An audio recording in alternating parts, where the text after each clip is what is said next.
mananatiling tapat ang salita ng Diyos sa ating buhay. Ako po si Father Fiel Pareha at ito po ang ating segment, ang Daily Devotion, na kung saan tayo po ay magdarasal, magbabasa at magninilay kasama ng salita ng Diyos sa buong taon. Manalangin tayo. Sa ngalan ng Ama, ng Anak at ng Espiritu Santo. Amen. Halina, banal na Espiritu, liwanagan mo ang aming puso at isip, nang maunawaan at may sa buhay namin ng iyong salita. Amen.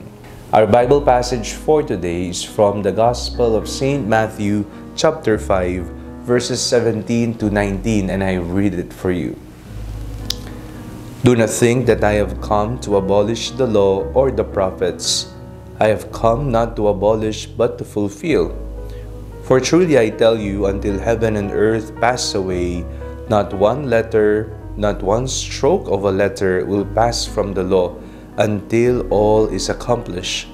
Therefore, whoever breaks one of the least of these commandments and teaches others to do the same will be called least in the kingdom of heaven. But whoever does them and teaches them will be called great in the kingdom of God. Tapat ang Diyos sa atin. Yan po ay isang katotohanan at isang realidad sa ating pananampalataya. Magbago man ang tao, makalimot man ang tao, mang-iwan man ang tao, ang Diyos mananatiling tapat. Tayo man ay magkasala, tayo man ay madapa, ang Diyos ay mananatiling tapat. Isang paalala ng Ebanghelyo sa ating lahat. Lilipas ang lahat dito sa mundo, ngunit ang kanyang salita ay magiging tapat at hindi mawawala. Magkaganon man, anuman ang mangyari sa ating buhay, anuman ang mga karanasan natin sa araw-araw, mananatiling tapat ang Panginoon. Kung ating pong pagninilayan, wala pala tayong kailangang ikatakot. Wala pala tayong kailangang ikapangamba, sapagkat ang ating Panginoon na sinusundan at pinaglilingkuran ay isang tapat na Panginoon. Ngayong panahon ng Kwaresma, ating pong pagnilayan ang katapatan ng Diyos sa ating lahat. Noong tayo ay isinilang dito sa mundo, may napakagandang plano na ang Panginoon para sa atin. Hanggang sa oras na ito, siya ay may planong maganda pa rin sa atin. Kung tayo lamang ay magbibigay ng buong buo sa ating sarili, may sasakatuparan ng planong ito.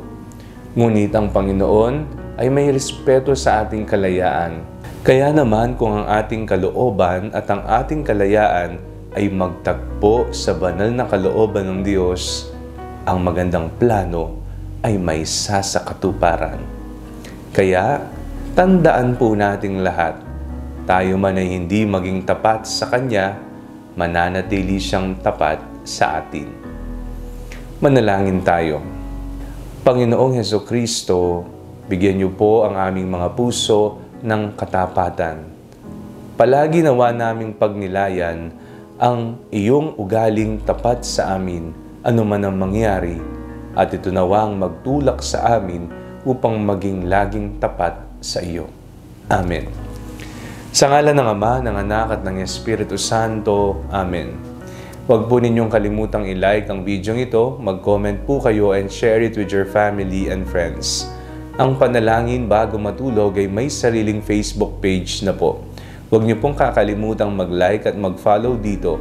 And do not forget to subscribe to our YouTube channel. I-click nyo lamang po ang link na nasa description ng video ito o kaya naman po, just search Father Fiel Pareha. At kung nais nyo naman pong maging updated sa ating pagpapahayag, you can join our broadcast channel dito po sa ating Facebook page. God bless you po.